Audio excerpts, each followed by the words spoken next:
Bom, pessoal, então a gente já vai começar aqui nossa live sobre o desafio da desperticidade.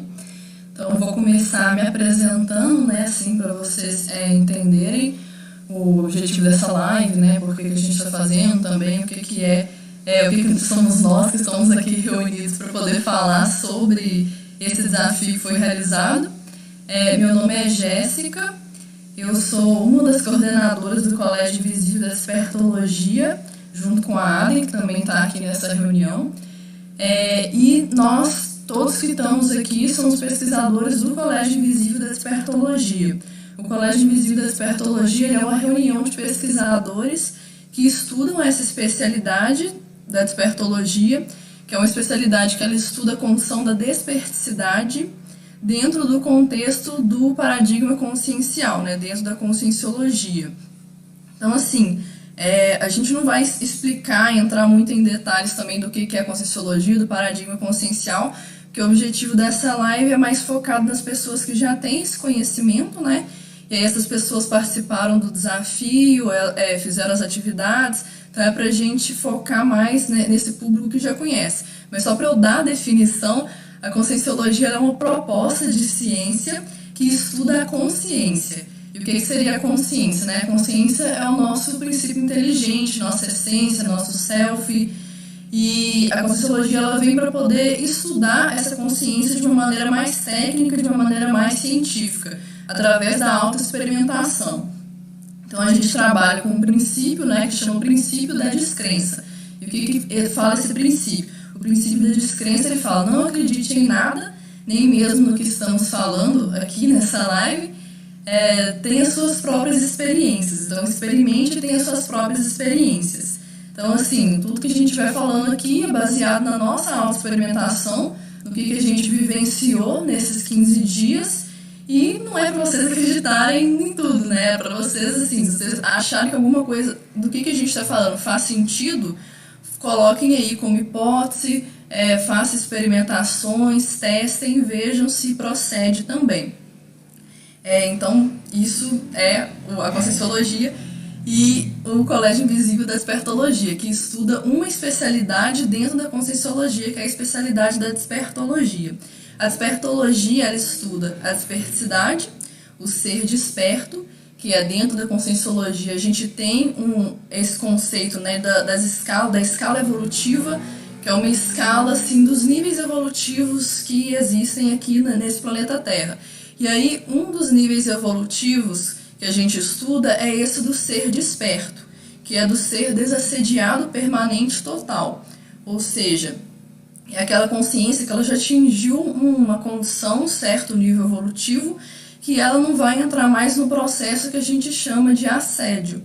Ela não vai mais se autoassediar. Apesar dela ainda ter contato com consciências que podem estar na condição de assediadores, ela não vai entrar no processo de sofrimento, num processo de automutilação, vamos dizer assim, consciencial. Então, assim, a gente estuda essa condição, né? A gente estuda como que a pessoa ela consegue otimizar a sua evolução para ela poder chegar nessa condição da desperticidade, do ser desperto. E a gente tem reuniões quinzenais para poder debater isso, para poder fazer pesquisa, para poder fazer experimentações e discutir essas experimentações. A gente faz essas reuniões aos domingos. E assim, o que a gente fez durante esses últimos 15 dias foi uma proposição de um desafio no qual as pessoas elas ficaram 15 dias com atividades diárias relacionadas à condição da desperticidade. Então, a gente teve atividades, por exemplo, a pessoa fazer uma técnica energética para poder desassimilar as energias, né? Porque a gente está sempre absorvendo, exteriorizando as energias. Então, foi proposto uma atividade para pessoas assimilar as energias, foram propostas atividades para as pessoas ficarem atentas aos seus pensamentos, sentimentos e energias, que a gente chama de pensene. Foi proposta atividades de técnicas projetivas, né? Para a pessoa aplicar um alvo mental lá numa técnica de projeção consciente, que é essa saída que a pessoa faz para fora do corpo humano. Então também teve propostas nesse sentido. E aí a gente ficou 15 dias falando sobre isso, né? Assim, colocando essas atividades falando para as pessoas aplicarem. E aí o objetivo agora é a gente debater assim, qual que foi o resultado desses 15 dias, o que cada um de nós aqui, que somos do Colégio Invisível da Espertologia, o que a gente sentiu, porque nós também aplicamos diariamente essas atividades. E aí, caso também tenham pessoas aí que estejam assistindo, que tenham participado desse desafio, né, e queiram colocar suas experiências, podem colocar também no chat do YouTube, podem colocar dúvidas, né, às vezes a pessoa teve alguma experiência e ela quer trocar uma ideia sobre aquilo, quer colocar uma dúvida, então ela também pode colocar. E a gente vai ficar à vontade aqui para essas interações. Assim, se a pessoa não participou do desafio, se ela quer comentar alguma coisa, o que a gente colocou, ou ela quer também tirar alguma dúvida com relação a essa temática que a gente está debatendo, então vocês podem ficar à vontade aí. Então agora eu vou chamar para poder falar a Aden, que é outra coordenadora também do Colégio Invisível da Espertologia, para ela puxar aí nosso debate sobre esse assunto das atividades que a gente teve durante esse período.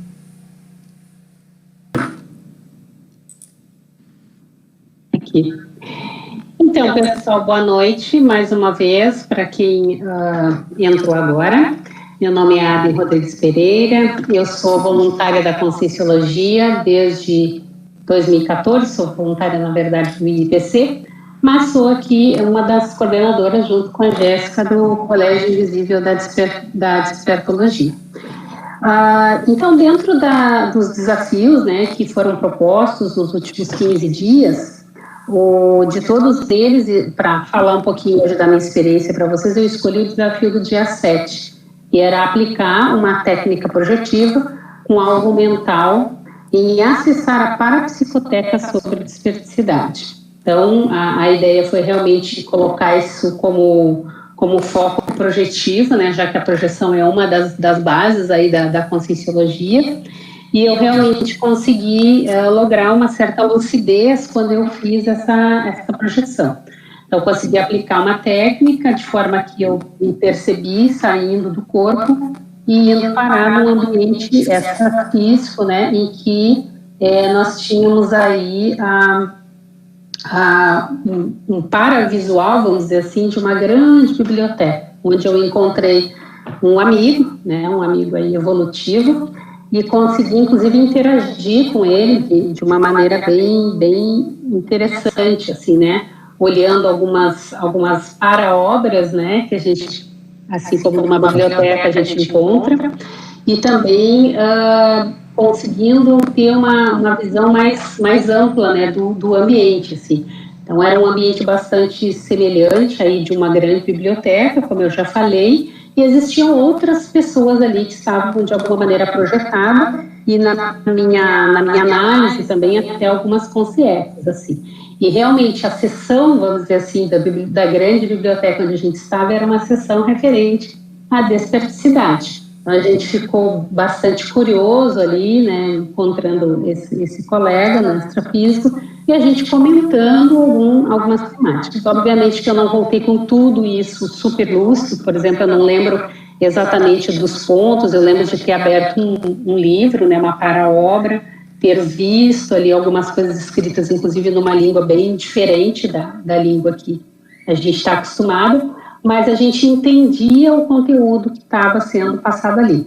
Isso, para mim, foi gratificante, assim, porque se soma a várias outras experiências de projetabilidade lúcida, mas como o tema da desperticidade estava ali, né, era o meu alvo, então isso vai agregar uma boa experiência, um bom relato de autopesquisa, e tem a ver muito com justamente com essa relação que eu tenho aí com a desperticidade. Eu tenho investido bastante tempo, a gente está aí no colégio desde julho do ano passado, né, e isso tem reverberado positivamente nas autopesquisas, que é um outro pilar da Conscienciologia, muito importante no sentido de que sem autopesquisa a gente não evolui, né. Então, a desperticidade atrelada a isso, ela vai ampliando a nossa cosmovisão, vai dando mais estofo, né? A gente trabalha com as energias, eu trabalhei bastante, ver na hora de fazer a projetabilidade, eu percebi em parte, não lucidez total, em parte, a saída de psicossoma do corpo, e conseguir voltar depois e rememorar, que eu acho que esse é o grande ganho, né? Porque muitas vezes a gente tem esse tipo de experiência e não rememora, não lembra, não tem qualquer link, né, qualquer vínculo com ela, porque baixa a lucidez, realmente, fora do corpo a gente não consegue. Mas no meu caso eu logrei aí um êxito nesse sentido e consegui, de alguma maneira, verificar aí, ou para verificar depois, né, as percepções. Agora eu estou tentando entrar em contato com esse colega para ver se ele lembra dessa interação, para ver se tem essa confirmação aí de que estivemos juntos na mesma projeção, para ver se isso se soma aí às minhas autopesquisas. No meu caso seria isso, e vamos ver aí se vocês têm alguma colocação, alguma pergunta, algum comentário.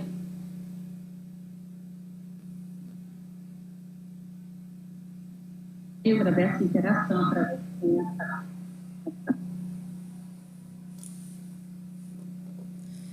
Eu acredito que o pessoal ainda está entrando, né? Então, algumas pessoas aí que estavam assistindo tiveram que sair nesse meio tempo que a gente teve os problemas técnicos, mas esse pessoal deve estar voltando. Então, a gente pode passar para a segunda pessoa, que no caso é o Rodolfo, para poder já também compartilhar a sua experiência com a gente. Sim, boa noite. Meu nome é Rodolfo Martins. Eu sou pesquisador do Colégio Invisível da Despertologia e o que eu aprendi nesses 15 dias de desafio? Que colocar em prática a teoria é realmente um desafio. Eu fiquei surpreso do resultado no final dos 15 dias.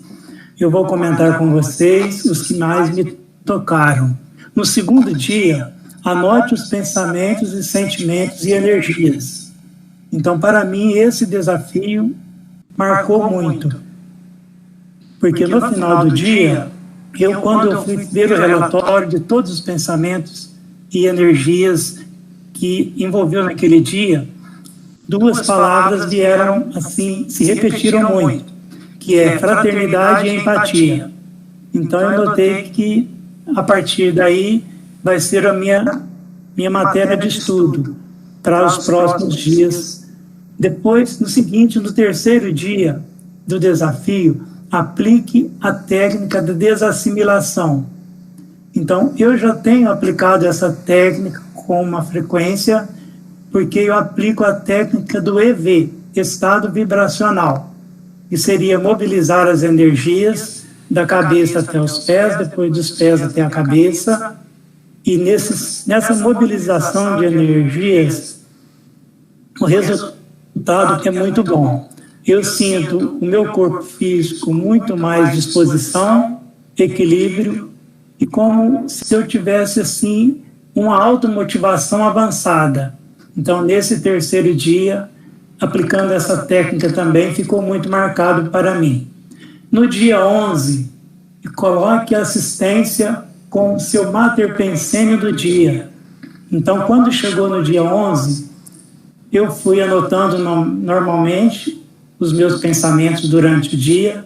Voltei ao dia 2, porque no dia 2 eu também fiz o mesmo processo, anotar os pensamentos e depois, no final do dia, fazer um relatório e uma análise de tudo. Voltou novamente a assistência e a fraternidade nos meus pensamentos. Então, para mim, essa coincidência foi bom, porque eu compreendo e reconheço que é a minha matéria de estudo. Agora, interessante que o desafio realmente ele vem para marcar. E o número 6, que é retorno a um contato com alguém da família ou um amigo, aparentemente seria o mais simples, e para mim tornou-se o mais difícil. Eu fiz o trabalho normal, mandei mensagem, até liguei para um parente, para um amigo, mas eu senti que foi algo forçado. O desafio fez com que eu fizesse esse trabalho. Então, eu senti que nesse dia eu tenho que voltar a ele, porque eu tenho que fazer esse processo naturalmente, independente do desafio. Esse foi o aprendizado que eu tive nesse dia de desafio. Eu venci todos os desafios com facilidade, alguns com dificuldade, e penso que, para mim, foi ótimo. Gostei muito. Estou aberto aí a algumas colocações dos amigos e também daqueles que estão assistindo.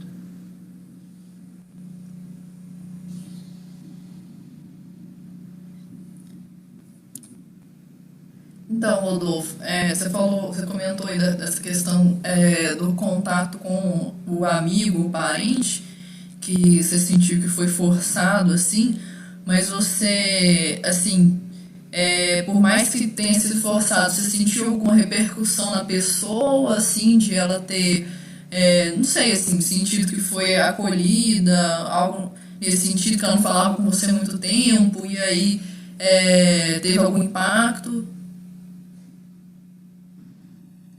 Sim, eu senti que foi um acolhimento muito bom, mas era um relacionamento assim, que não tinha atrito com ela, foi um relacionamento que fazia uns 4, 5 anos que eu não tinha contato com essa pessoa.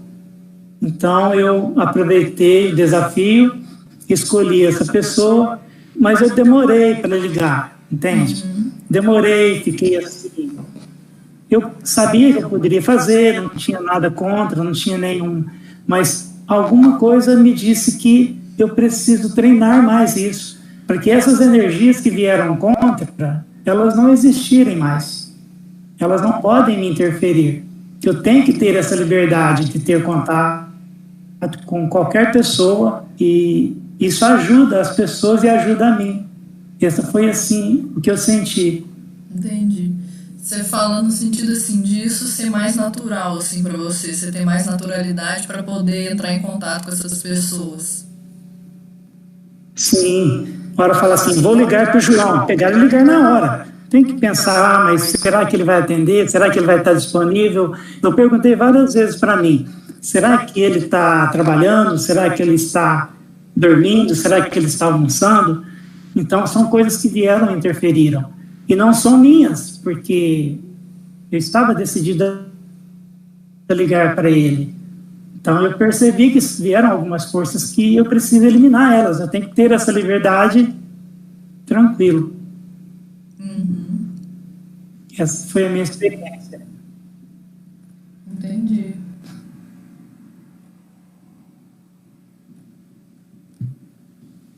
Então, como a gente não está com mais nenhuma pergunta aqui no chat, eu acho que a gente pode passar para a próxima pessoa também, que vai ser agora a Inês.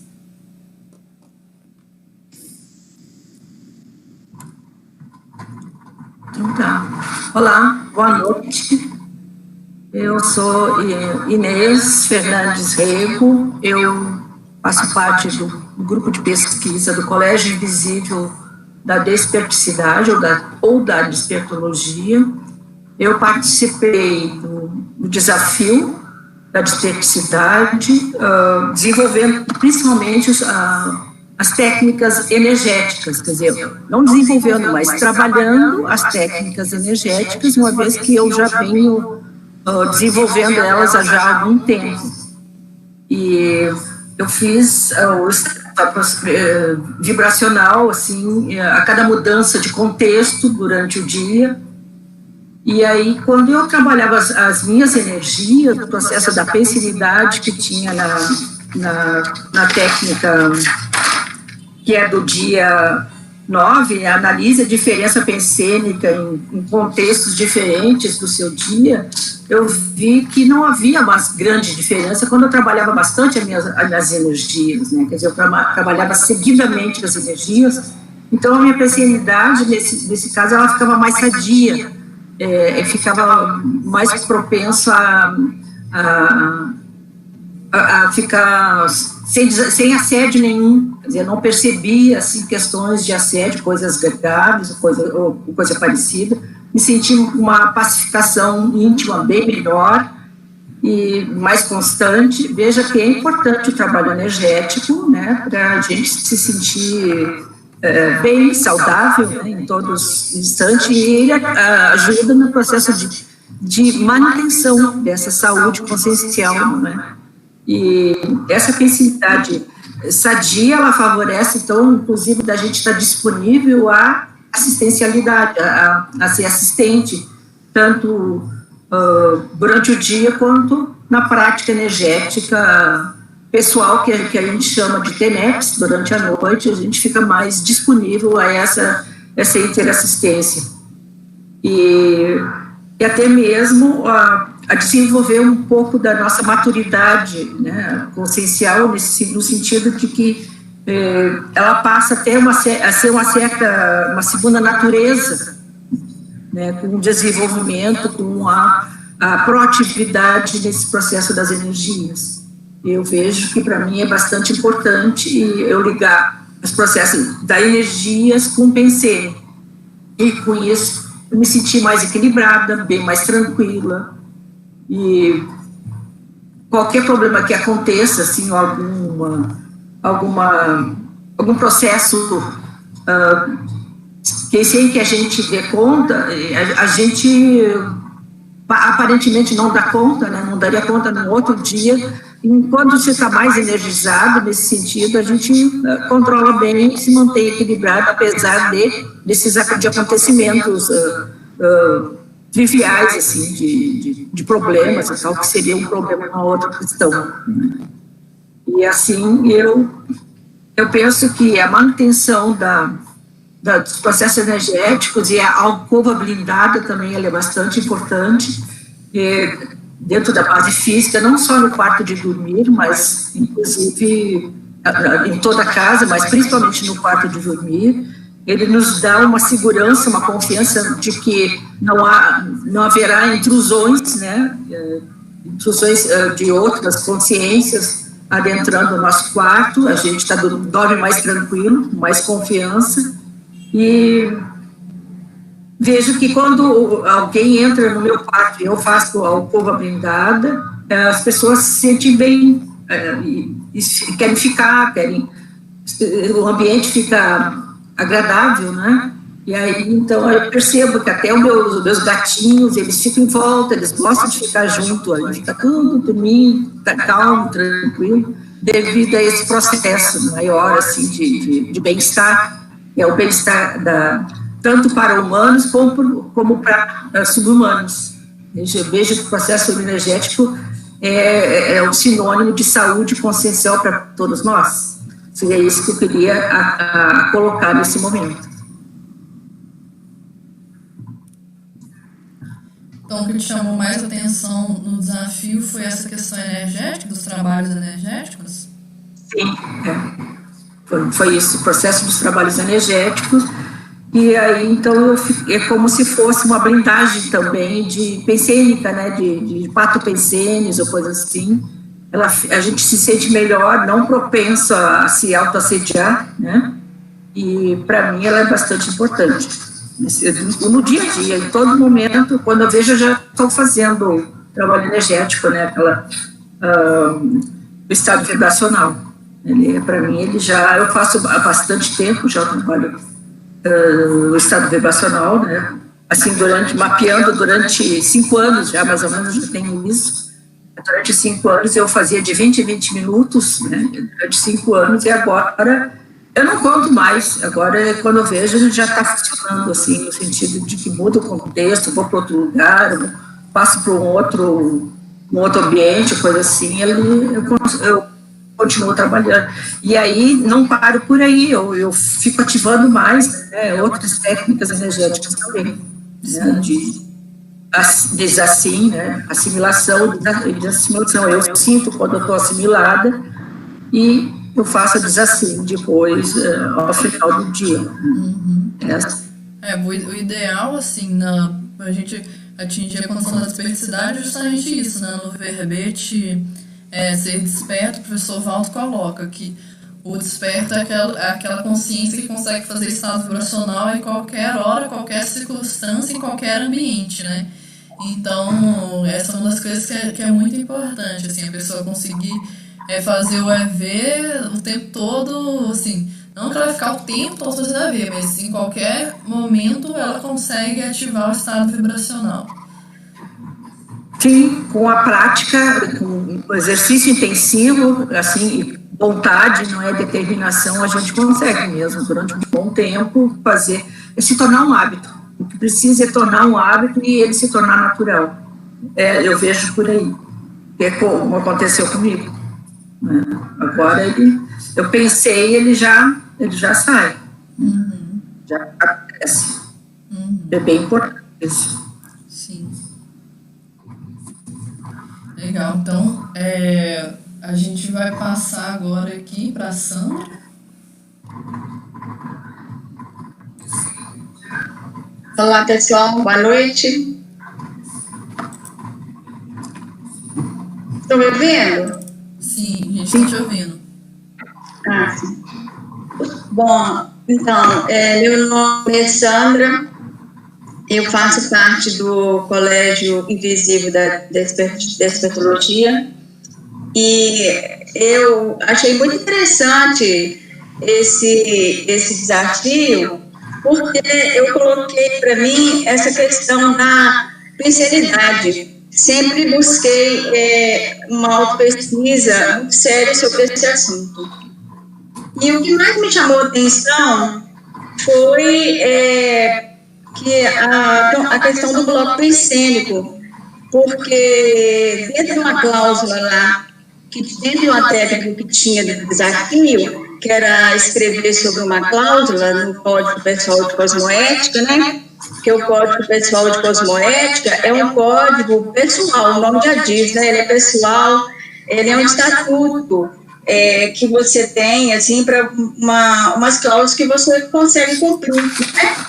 Então, eu coloquei que eu escrevi que dentro desse desafio, para mim, foi muito, assim, importante, relevante, porque na semana que eu foquei nesse desafio, eu tive ações, assim, de mudança de bloco.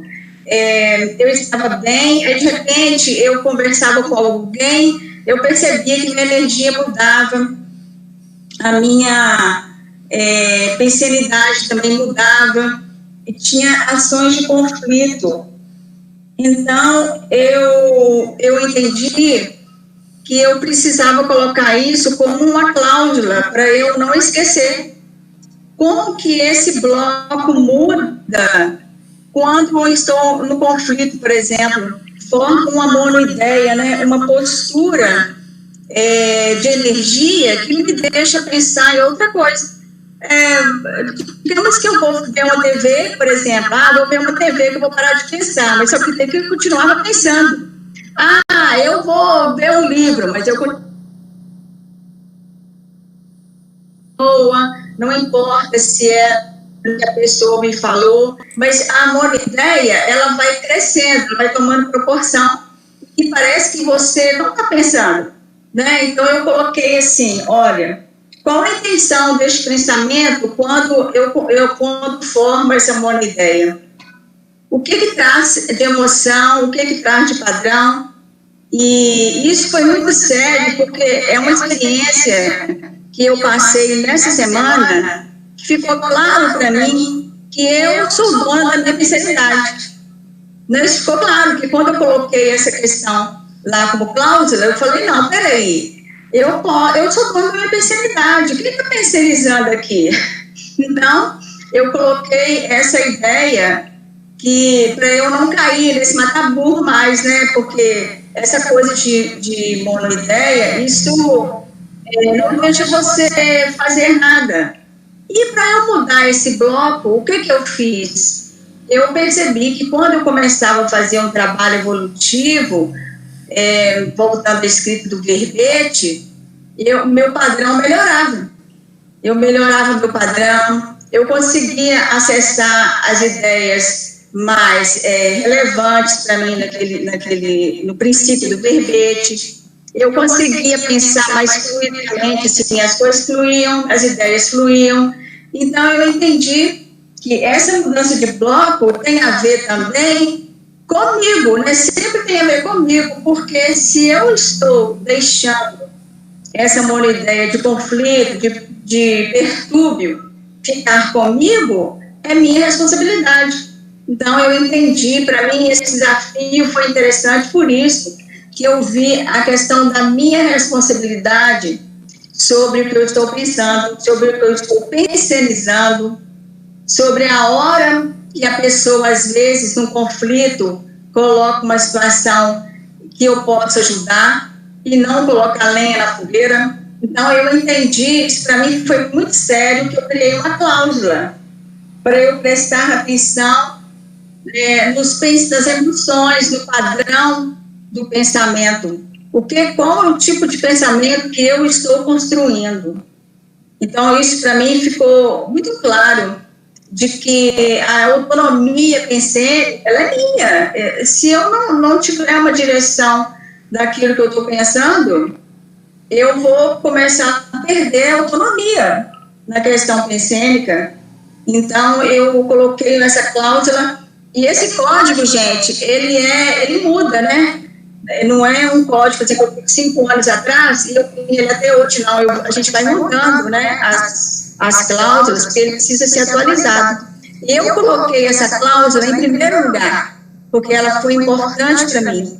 Então, o que eu aprendi é para eu ficar diante dos conflitos, para eu perceber o padrão das emoções que ele está trazendo para mim, e como que eu consigo mudar esse bloco quando eu estou com uma monoideia, por exemplo. Então, isso para mim, eu gostei demais, para mim foi muito relevante, essa semana foi ótima. Eu agradeço demais a todos. Muito obrigada. Muito bom, Sandra. E você identificou nisso que você falou aí da questão dessa diferença pensênica, né, desse bloco pensênico, você identificou, assim, alguma atividade, alguma coisa que você faz que sempre te leva para um padrão mais elevado? Porque, às vezes, a gente consegue fazer esse tipo de mapeamento, né, assim, por exemplo, de reparar que todas as vezes que eu vou assistir uma tertúlia, isso já é uma coisa que consegue me fazer sair de um padrão mais patológico, por exemplo, se eu tiver, e ir para um padrão mais elevado, né? Ou toda vez que eu ouço determinada música, ou toda vez que eu me envolvo com determinada leitura, determinado livro, pode ser que a pessoa faça esse mapeamento, ela pode usar esse mapeamento como um recurso para quando ela estiver numa situação mais complicada, né, ela já saber, não, se eu fizer isso, aquilo, isso vai me ajudar a sair desse padrão. Você chegou a fazer esse mapeamento? Eu cheguei a fazer esse mapeamento até com duas coisas. Interessante que uma coisa foi a tertúlia, que do professor Maximiliano Heidner, que ele escreveu um livro sobre prescrições sobre o autoassédio, e ele tem uma tertúlia dele que chama Mudança de Bloco Pensênico. Essa tertúlia, eu estava procurando algumas para ver, e aí apareceu essa, até agradeci, né? Falei, nossa, que coisa boa. E outra coisa foi que eu adoro planta. Eu percebi que quando eu fui mexer nas plantas, eu já não estava mais pensando. Então, você vê, é uma coisa que todo mundo pode acessar, né? Quem gosta de planta. Então, assim, eu percebi que naquele instante que eu estava ali mexendo com a planta também, tirando as folhas secas, tudo aquilo fugiu do meu pensamento. Então, isso eu até escrevi. Mas a tertúlia, é imediata, né? Porque o padrão da tertúlia, pela homeostase e pelo compromisso com a energia, né? Então, isso flui bastante, assim. Realmente foi muito bom. Eu gostei muito. Legal. Então, acho que a gente já pode também passar para a próxima pessoa, que é a Ângela. Olá a todos, então, boa noite. Meu nome é Ângela Box, eu sou voluntária da Conscienciologia e estou agora participando do Colégio Invisível da Despertologia também. E sou pesquisadora, então acho que eu sou a mais recente aí, participante do grupo que entrei esse ano. E para mim foi assim, como uma das minhas especialidades elegidas deste ano, lógico, as sincronicidades. Eu estava lendo o dicionário de neologismos aliás, de neologismos não, de ordem pensatas do professor Valdo, e ele tem uma pensata que ele fala assim, que muitas consciências já poderiam estar na condição de desperdicidade há muito tempo, mas que elas não conseguiram ainda alcançar isso, porque eles ficam postergando, né, esse posicionamento e esse desafio evolutivo. E a gente sair dentro de uma condição que nós estamos e alcançar essa desperdicidade é um desafio.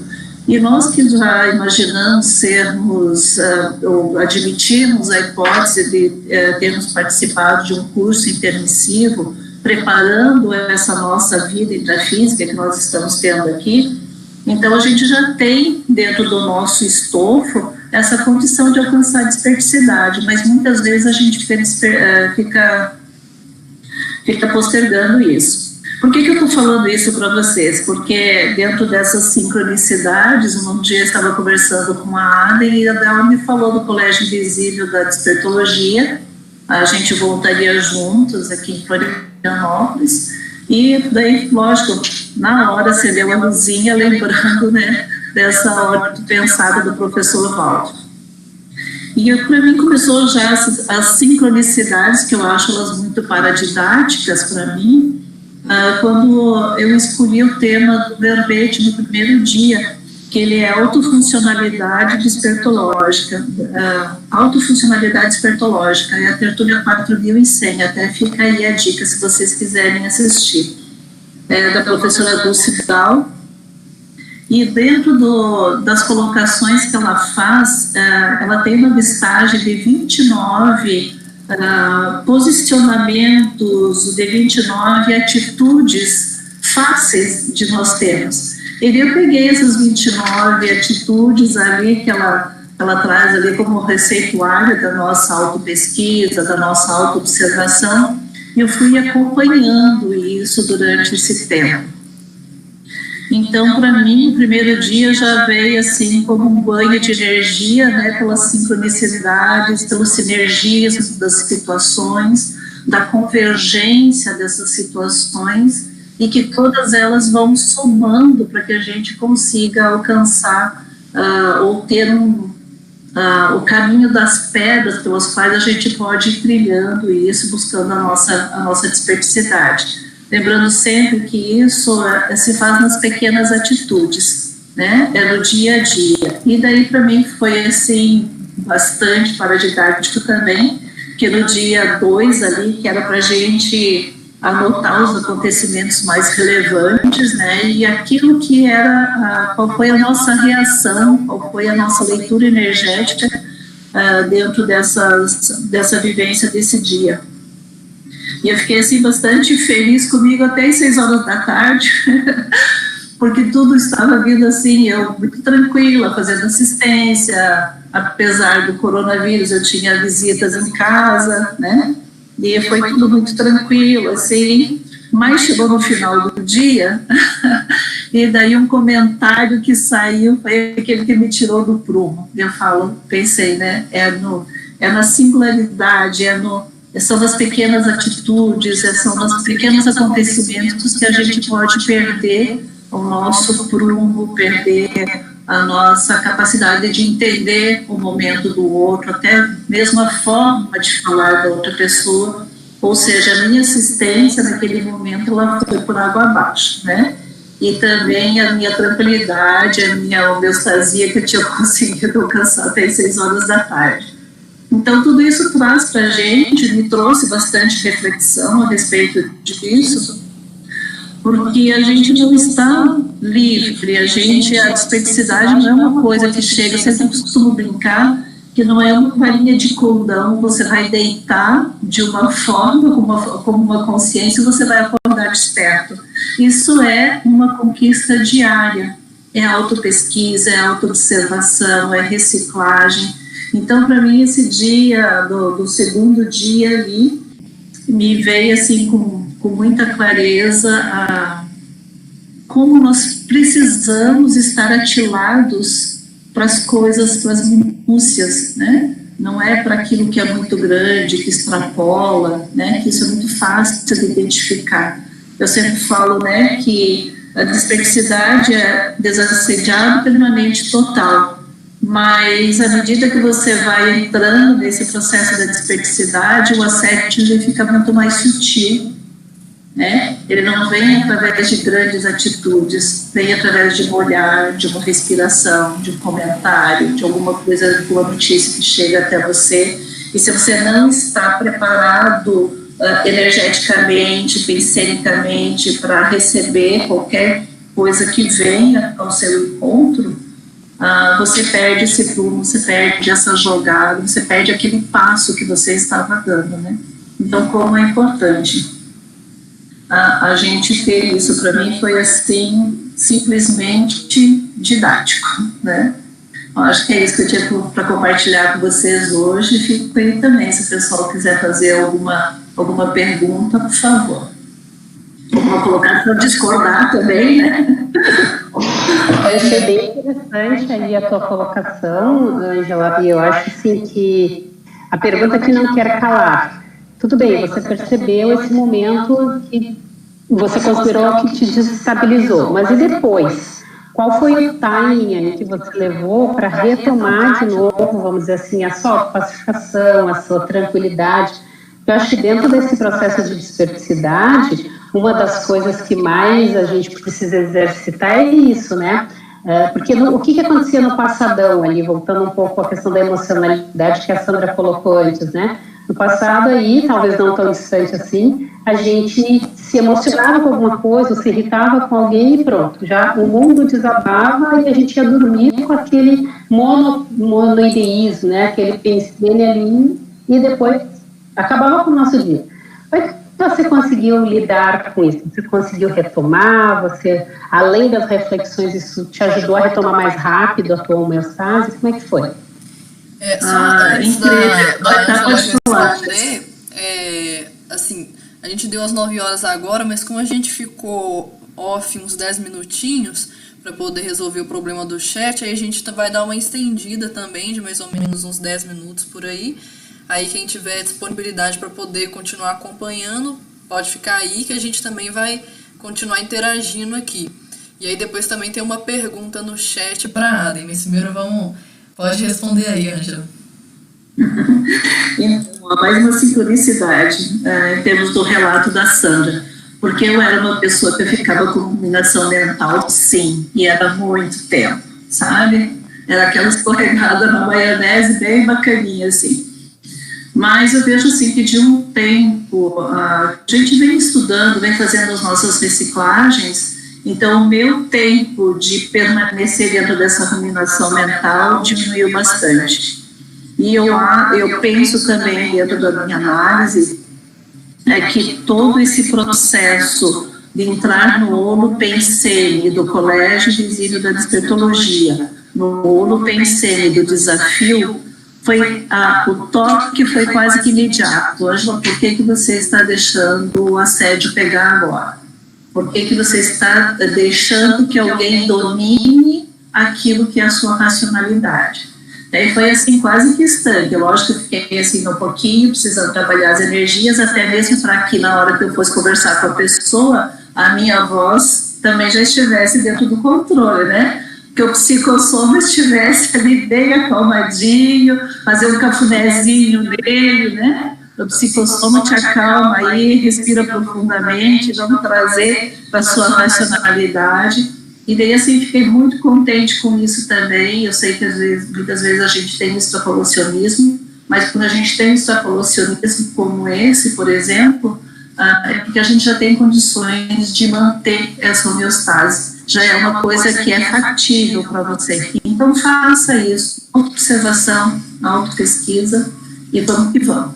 Isso. E uma coisa também que eu gostaria de comentar dentro desse seu relato é que tem uma condição também que a gente tem que evitar, né? Que é a questão, assim, da gente autoassediar com o nosso autoassédio, né? Por exemplo, a gente passou por uma situação lá de autoassédio, igual, vamos supor, no seu caso aí que você falou que teve um comentário lá e você não gostou daquele comentário, aí teve um autoassédio envolvido, aí não sei, vamos supor que você respondeu mal a pessoa e tal. Só que aí depois a pessoa, ela pode, ao analisar aquela situação, ela pode se autoassediar por ela ter entrado no autoassédio. Ela pode ficar lá, nossa, mas Como assim? Eu tô no Colégio Visível da Espertologia, eu tô estudando esperticidade, por que eu tô entrando nisso? Eu não devia ter entrado nisso. E aí começa aquele processo de autoflagelo, né? Então também é uma coisa que a gente precisa de evitar também.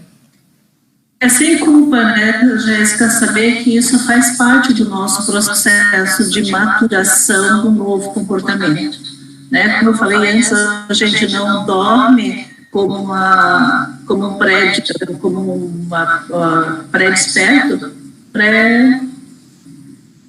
alguma coisa lá que eu não lembro mais agora, e acorda como desperto, né? Então, é uma construção que a gente faz, é uma conquista diária, é um labor, né? Você vai, é um laboratório, você é seu próprio laboratório. Então, essa observação, você se perceber, isso vai te dando esse estofo, né? Porque também, é uma coisa assim, rapidinho para fechar, para não alongar muito aí, não é só a gente ver onde a gente quer chegar, mas também olhar de onde a gente saiu, né? Então, você tem o parâmetro exato de onde você está. Então, se você já percorreu tudo isso, cada passo que você dá dentro da sua reciclagem, dentro da sua evolução, isso é um otimizador, vai exponenciar então, aquilo que vem pela frente dentro da sua reciclagem. É isso. Bacana. Então, Adri, o Jefferson, ele colocou aí no chat uma pergunta, né? Falou assim, no primeiro caso, que foi aquele que você expôs, da projeção narrada, o colega que você encontrou, ele estava consciente? Então, a gente fala de lucidez, né? Então, o percentual de lucidez dessa pessoa, pelo menos o pouco que eu conheço, sim, ela é muito lúcida. Inclusive, ela me reconheceu. Eu não a reconheci primeiro, foi ela que me reconheceu. O que falta agora é eu conseguir o retorno dele físico, assim, dizer, você lembra da projeção, tal dia, que é para dar a confirmação, né?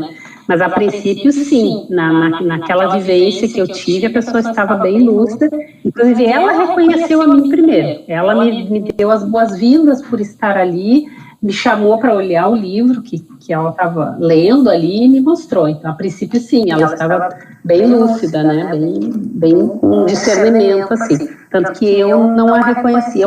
Parecia uma coisa assim, quando a pessoa sorriu, disse, oi, você chegou, que bom e tal, aí que eu vi quem era, né? Senão eu não teria visto. A baixa de era mais minha mesmo. Mas falta a confirmação, ainda tem que mandar um WhatsApp lá para ver se a pessoa me responde, eu estava em tal lugar, tal dia, se é que ela lembra também. Então, a lucidez extrafísica, sim. Agora, a intrafísica, eu preciso ainda confirmar. Legal. Então, agora a gente vai passar aí para Joelma.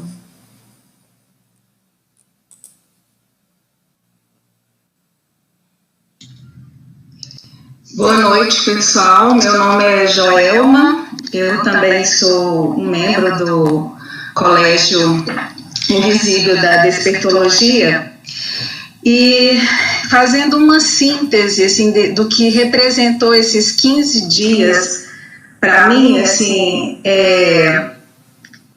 eu fiquei muito atenta, né, a mim, de um ponto de vista holossomático.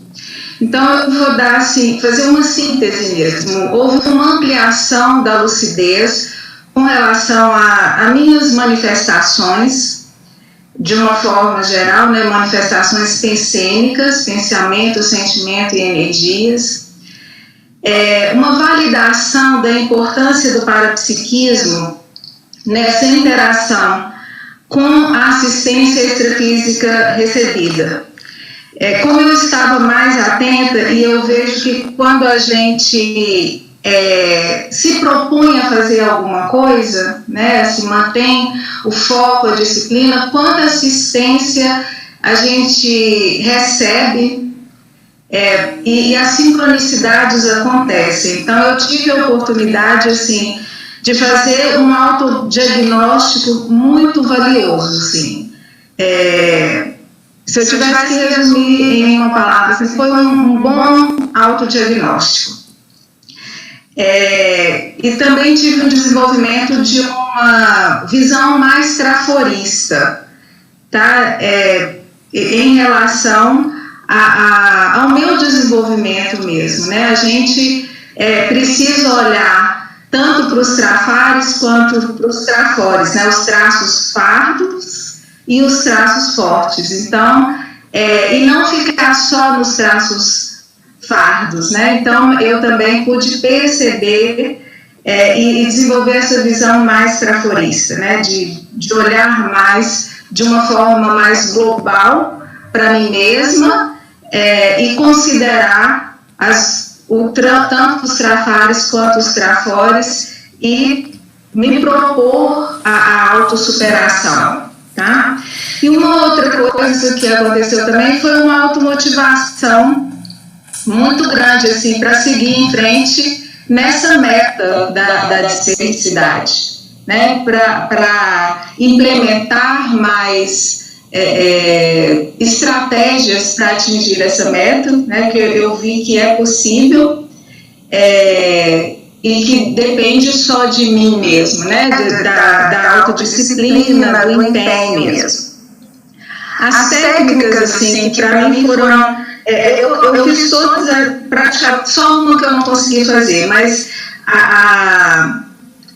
assim, as que geraram uma produtividade maior para mim foi a do primeiro dia, que foi ver o verbete e assistir a tertúlia, que eu escolhi o verbete, a tríade da desperdicidade, que é uma tríade que me chama muita atenção e eu acho ela importantíssima para esse processo de atingir, de alcançar a desperdicidade, que é a autodefesa energética, a autorretidão cosmoética e a anticonflituosidade.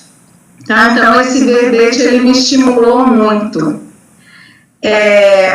Esse foi do dia 1, do dia 2, a auto-observação pensênica, eu achei muito interessante também, ela me levou a um posicionamento pessoal melhor diante das situações mais conflituosas, tá? E o dia que foi escrever a Pensata também. Para mim foi muito importante porque na Pensata eu sintetizei um pouco o processo que eu estava vivendo ali. Então, a minha Pensata foi: alcançar a desperdicidade exige autodefinição e despertar em nós mesmos os nossos melhores recursos internos, tá? Então, eu passei muito esses 15 dias olhando para mim de uma forma holossomática, num lugar de observadora, de autoexperimentadora, e me propondo, né, mudanças e também reconhecendo partes minhas que são trafores. Eu achei muito importante também as técnicas energéticas. A alcova blindada foi uma experiência bacana também. A respiração holochacral, eu pude ver questões bem interessantes assim, relacionadas à manifestação dos meus chakras, né? Então, assim, numa visão global, acho que foi super rápido. Foram 15 dias muito produtivos, assim, para mim. E esse autodiagnóstico, ele gera, né, mais autopesquisa, mais autoaprofundamento e mais metas, né, a serem atingidas. Foi bem estimulante, assim, bem automotivador. É isso. Obrigada, Joel. Então agora a gente vai passar aí para o Afonso.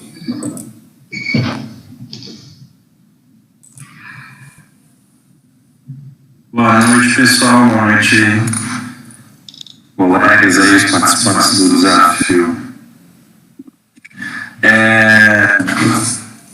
Eu vou falar de algumas coisas que os colegas já falaram, porque as sincronicidades parece que são uma coisa que as pessoas vivenciaram em comum, né? Não seja mais que uma sincronicidade, mas a gente teve essa experiência comum. Isso é legal porque dá força, né, para as nossas experiências individuais, estímulo e tudo mais. Mas eu vou falar, vocês estavam falando, vieram algumas ideias, algumas coisas que apareceram para mim agora que eu vinculei com um desafio, assim, né? Mas, enfim. Eu não consegui fazer todos os dias, todos os desafios, não cumpri tudo, mas eu estava rememorando os dias e fiz algumas nos últimos dias para não deixar de experimentar, né? Que a gente traz as nossas experiências, para não poder falar de outra coisa senão da minha experiência. E aí estava vendo, eu tinha lido já, eu escolhi lá no primeiro dia, escolhi o verbete com autoimunidade consciencial. E eu destaquei lá as coisas que me chamaram a atenção, e a autoimunidade consciencial para mim, talvez os colegas possam concordar, é praticamente um sinônimo de desperticidade. E eu acho que esse nome de autoimunidade, nesse momento de pandemia, me chamou muita atenção. A gente vê como os outros, cada um colega se interessa por um verbete que, enfim, não sei se tem a ver com o momento, uso pessoal, alguma coisa chama a atenção para a gente escolher esse verbete, né? Então ele fala do EV e da desassimilação, e ele coloca isso que são coisas que são muito básicas, a gente fala disso muito, né? Às vezes não aplica tanto, mas a gente é uma das bases de autopesquisa e epidemiologia e a desassimilação, a gente fala muito disso, né? A gente é mais voluntário, mas ainda participa das ideias, sou pesquisador. E como ele coloca esse EV da assimilação como a minha autoimunidade. Então ele coloca, esse seria o princípio da imunidade consciencial, que dá um grande valor, né? O caso Ovaldo, o primeiro verbete com esse tema da despertologia, né? Com a especialidade da despertologia. E aí ele coloca, ele fala da vontade sobrepondo os héteros assédios, né? Que é isso que a gente coloca também, que é uma condição, a desperticidade. Eu lembro de um professor falando que a gente só vai ser não porque não quer, né? Claro que isso é uma extrapolação, mas, né, a gente cada um tem o nosso momento evolutivo, somos todos conscientes em evolução, né? Mas ele coloca isso como a vontade sendo o grande motor da autoimunidade, de você estar numa condição mais híbrida, mais saudável, ou somaticamente, né? E tudo isso começa pelo evento, então isso me chamou muita atenção pela simplicidade, e ao mesmo tempo que é algo complexo, um desafio, né? A gente colocou aqui a proposta do desafio é justamente a gente trazer a diversidade para o nosso dia a dia, né, em coisas palpáveis, a gente poder ter isso na prática, não ser só um ideal, né, porque, claro, a gente está, como eu falei, somos todos consciências em evolução, e então aí me chamou a atenção, vocês estavam falando, estavam me lembrando, apareceu muito para mim durante essa semana, especialmente a última semana, essa questão, quem assistiu aulas e sobre outras questões de marketing digital, estudando para minha carreira e tudo mais, e estava aparecendo muito da responsabilidade e da autenticidade, né? Então são coisas que tem tudo a ver com a diversidade do ponto de vista, e agora que eu fiz isso, os colegas estavam falando, me remeteu a isso. E aí, de repente, da comunidade, automaticamente o segundo dia era sobre marcar os pensenes, né, os pensenes do dia, e a pensenidade era uma coisa que me marcou muito também nesse verbete da autoimunidade consciencial, a questão da autopensenidade. Então o EV e a autopensenidade basicamente são grandes pilares da felicidade do meu modo de entender, né? Os colegas podem lembrar suas opiniões aí. Mas eram essas as minhas impressões, e eu estava vendo os colegas falando, a Ângela, acho que falou sobre essa questão de caminhar em direção a isso, né, e trazer para o dia a dia. Então, acho que a grande sacada para mim, né, de falar sempre do nosso laboratório potencial, para mim é isso, de levar para o dia a dia esses desafios, né, alguns dos aspectos a gente consegue aplicar e fazer isso de uma forma mais sistemática, né. Então, é isso que eu tirei desses dias que a gente teve unidos nesse pensamento aí. Era isso. Obrigado a todos. E acho bem legal essa questão da ortopensinidade que tu colocaste, Afonso. Essa é uma das coisas que a gente tem debatido. A gente teve, né, alguns encontros dentro do colégio sobre pensinidade, e fazendo o link aí com o Código Pessoal de Cosmética, que a Sandra também falou, e algumas questões que os colegas já falaram.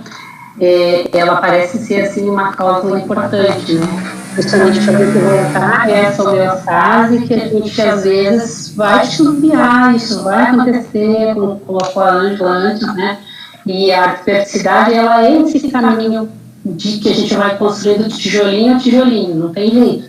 E os nossos penseres, como a gente está sempre penselizando, né? É o que dá esse norte, né? Por isso que eu falo em ortopenselidade, no sentido de fazer sempre o melhor que a gente pode com as nossas energias, com os nossos pensamentos, com os nossos sentimentos, de maneira que a gente atinja, digamos assim, uma manifestação mais contínua durante o nosso dia a dia, né?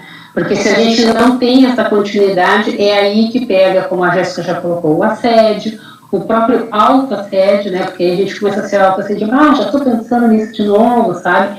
E é isso que, na minha opinião, assim, é a construção da própria diversidade, né? É você conseguir manter esse estado de ortopensenidade, né? E aí as coisas vêm vindo, né? Elas vão se construindo, você vai sendo meio que testado, aparece aí pelos amparadores, para ver até quando que você aguenta, quando é que você banca, tem esse estofo energético para tratar cada vez mais, né? Aí, afinal de contas, o desperto é aquele que ele consegue lidar com grandes assédios, ficar de boas, ficar bem, né? Inclusive ortopenselizando a respeito de quem não está se virando. Então isso é muito legal, assim, a tua experiência aí, o teu processo, acho que é bem interessante. Até você falando, eu não lembro de algumas coisas que eu deixei de falar, se eu quero ser breve, não sei como é que tá de tempo, né? O tempo tá bem estourado, então bem rapidinho mesmo. Eu estava lendo um livro fora disso, e aí ele tava falando sobre esse equilíbrio dinâmico, né? Estava lembrando do professor falando do equilíbrio dinâmico, né? A nossa vida, a gente pensa no equilíbrio, mas o equilíbrio não é tudo perfeito e estático, né? A gente tem profissão, saúde, né? Família, amigos, enfim, relações, tem várias áreas da vida, e a gente tentar equilibrar os pratos, né? Eu estava lendo um livro sobre liderança, enfim, e ele falava sobre de a gente levar tudo direito, né? Eu lembrei muito do professor, nosso professor aí, e era isso. Beleza. Então, gente, a gente está encaminhando aí para o final, só falta o meu relato mesmo, mas eu vou ser bem breve, que aí a gente vai passar para o fechamento. Então, no meu caso, assim, eu percebi que teve um antes, um durante e um depois do desafio, né? O antes que eu falo é assim, antes de começar o desafio, quais que foram as repercussões que eu tive, as vivências que eu tive, as vivências que eu tive durante, quando estava rolando as atividades e aquela coisa toda, e agora o depois, que apesar de ser só um dia, só um dia também, a gente já vai tendo algumas coisas, já vai acontecendo algumas coisas e a gente vai percebendo isso, né? O antes, primeiramente, assim, eu tive muitos contrafluxos com relação ao início do desafio. Eu percebi, assim, que era uma coisa amparada, né, uma atividade muito interessante que a gente ia fazer, mas teve grupos de consciexes, assim, que não gostaram muito dessa proposta, principalmente de linhas de conhecimento místicas e religiosas. Então, teve no início uma pressão extrafísica muito grande, assim, com relação a isso. Mas a gente, tanto eu quanto outras pessoas do colégio também, a gente foi esclarecendo, a gente foi fazendo assistência a esse grupo, e aí começou o desafio. O verbete que eu escolhi foi o Taxologia do Assédio Interconsciencial. É um verbete muito bom, que eu recomendo muito, assim, para quem tem interesse nessa questão da desperticidade, porque eu penso assim, que o desperto ele é um especialista em desassédio, né? Mas para ele ser especialista em desassédio, ele tem que ser especialista na questão do assédio. Então ele tem que ter o conhecimento dessa taxologia do assédio, ele tem que saber quais os tipos de assédio que existem, como uma pessoa entra em autoassédio, né? Ou em heteroassédio, assim, quais são os gatilhos, o que faz com que ela entre nesse processo. E eu vejo que, em muitos casos, às vezes as pessoas elas evitam de estudar o assédio porque elas pensam assim, não, eu vou entrar numa energia negativa, eu vou entrar numa energia patológica, mas eu vejo que isso é inevitável dentro da questão da desperticidade. Assim, a pessoa ela tem que se tornar especialista também nessa temática de assédio. Então, nesse verbete que eu estudei, eu achei muito bom, muito completo nesse sentido. Claro que é um assunto assim, que precisa de ter cada vez mais material, né? Seria interessante ter um livro sobre isso. Às vezes é uma coisa que a gente pode pensar também, fazer mais para frente, né? Como Colégio Invisível da Despertologia. Mas foi um tema que eu achei muito bom, assim. E aí, durante o desafio, eu senti bastante amparo, assim, da equipe técnica em desperticidade. Então, principalmente nas horas que eu fazia alguma técnica energética, eu sentia que eu estava conseguindo limpar muito bem, assim, meu holossoma, me sentia conectada com essa equipe, vindo ideias, assim, relacionadas a isso, me senti com as energias mais limpas, mais higienizadas, assim. Então foi bem interessante essa conexão, assim, com esse amparo durante o processo. Igual o Afonso falou, né, eu também não consegui, assim, ser muito frequente, assim, na questão das atividades. Teve atividades que eu não consegui fazer no prazo, né, porque junto dessas coisas, dos contrafluxos que teve antes também, mas durante eu tive muitas demandas intrafísicas, então muita demanda de trabalho, às vezes eu trabalhar de manhã, mas também ter que trabalhar de madrugada, às vezes ser acionada de madrugada para poder atender projetos do meu trabalho. Então eu tive muitos pontos, assim, muitas coisas que repercutiram, mas que eu vejo que também pode ter a ver com esse processo do próprio desafio, né? Que às vezes as energias desse desafio elas começam a estourar em algumas outras coisas, e aí a gente também tem que procurar manter a autopensenidade, né? Procurar manter a rigidez pensênica, a calma, e para poder lidar com essas situações também. Deixa eu ver se teve mais alguma coisa. E outra coisa que eu achei bem interessante também foi que eu tive em vários pontos do desafio, eu tive pessoas me procurando com relação à questão assistencial, assim, que não é tão comum de acontecer em outros contextos, mas durante o desafio eu tive, por exemplo, uma pessoa que encontrou um artigo meu dentro da conscienciologia, né, um artigo conscienciológico, encontrou na internet e entrou em contato comigo para poder conversar sobre esse artigo. O verbete que eu estou fazendo sobre despertologia, que eu vou apresentar aí no dia 24, a revisão dele aconteceu na primeira semana. Então, assim, na primeira semana do desafio, o pessoal da Enciclosapiens, eles entraram em contato comigo falando que tinham terminado a revisão, e na segunda semana marcaram a data para eu apresentar. Então, achei bem interessante isso ter acontecido bem nesse período, assim, do desafio. E além disso, outros convites também apareceram para mim com relação ao tema da desperticidade. Então eu vi assim, quanto que teve também de repercussão todo esse processo que a gente fez. E assim, é claro que é uma coisa que, apesar da gente ter feito esse desafio nesses 15 dias, eu acho que isso é uma amostra grátis para a gente poder continuar, né? Para a gente poder continuar colocando essas estratégias, implementando tudo isso para acelerar esse processo mesmo de chegar nesse patamar da desperticidade. Então eu não vou me estender mais por causa do tempo. Se alguém quiser colocar mais alguma pergunta aí final, pode colocar aí no chat, que a gente vai, em mais ou menos uns 2, 3 minutos a gente já encerra. Mas antes de eu passar para a Ada, que é ela que vai fazer o encerramento da live, eu queria convidar aí quem que está assistindo, né, ou quem que assistir depois esse vídeo, que vai ficar salvo aí no nosso YouTube, para poder assistir ao verbete que eu vou defender no dia 24 de maio, que é das 12h30 às 14h30, que o tema vai ser técnica da despertocrítica. O que é a despertocrítica? Ela é uma técnica que eu desenvolvi, entre aspas, né, porque foi no processo assim, junto com amparadores, né, para que a pessoa que tem interesse em atingir a desperticidade de uma maneira mais acelerada, ela consiga colocar esse pensene, né, esse mater pensene da desperticidade no dia a dia dela, de maneira que ela possa analisar os seus traços, analisar seus princípios, analisar o seu nível de assistência diariamente. E através dessa análise, ela vai implementar estratégias que façam ela atingir essa condição mais rapidamente.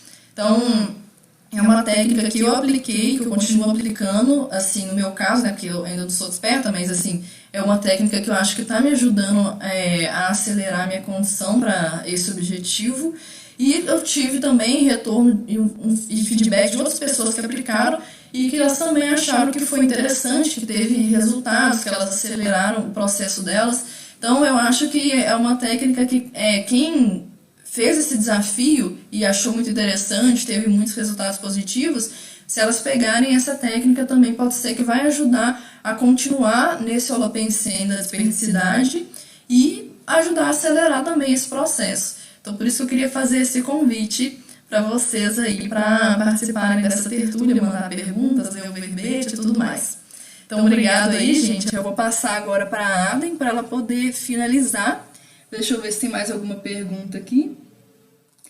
Só o Jefferson que está comentando que, sem dúvidas, o trabalho que vocês fizeram assistiram muita gente. Para mim foi transformador. Espero pelos próximos. Então, Jefferson, muito obrigado aí. E eu sei que você foi muito frequente, né? Eu vi você comentar bastante lá no Instagram. Então, foi bem legal, assim. Eu achei que isso mostra que você tem uma disciplina bem bacana aí nesse processo. E aí também deixo o convite para você para participar aí da tertúlia, beleza?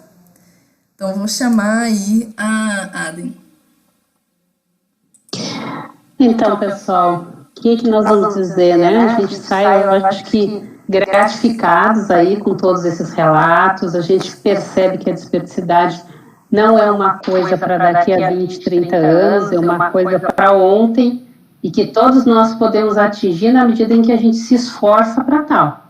Que a gente percebeu que como eu disse, né, são tijolinhos que a gente vai colocando na nossa construção, aí, na nossa evolutividade, que nos levam para determinado estado ali de evolutivo, que é, no caso, a desperdicidade que a gente está, digamos aí, perseguindo, né, cada um da sua maneira. Vocês viram que dentro dos desafios aí, do desafio como um todo, são várias técnicas, na verdade a gente trouxe apenas algumas, tem muito mais coisas, se vocês derem uma olhada lá nos 700 experimentos, nas obras, enfim, da Conscienciologia. Então, a gente quer sempre convidar vocês a estarem consultando essas obras, a estarem colocando lá, coloca a desperdicidade, aparecem vários verbetes como esse que a Jéssica vai apresentar, e deixar o convite para as próximas, né? A gente agora vai aí fazer um balanço, né, do que a gente passou nessa semana, nessas 2 semanas, e provavelmente, sim, né, estamos já pensando nos próximos desafios. Então, quando a gente tiver uma data aí, alguma coisa, a gente lança o convite de novo. Eu vou agradecer aí a Jéssica, né, ao Afonso, a Ângela, a Sandra, a Inês, a Joelma e ao Rodolfo, que estiveram presentes com a gente, aí colocando as suas experiências, as suas casuísticas, e, claro, aos que puderam estar presentes aí na live, né. Eu consegui perceber que tem alguns colegas aí, né, que também nos seguiram na live. Então, uma boa noite a todos e até uma próxima. E bons experimentos despertológicos para todos aí. Boa noite.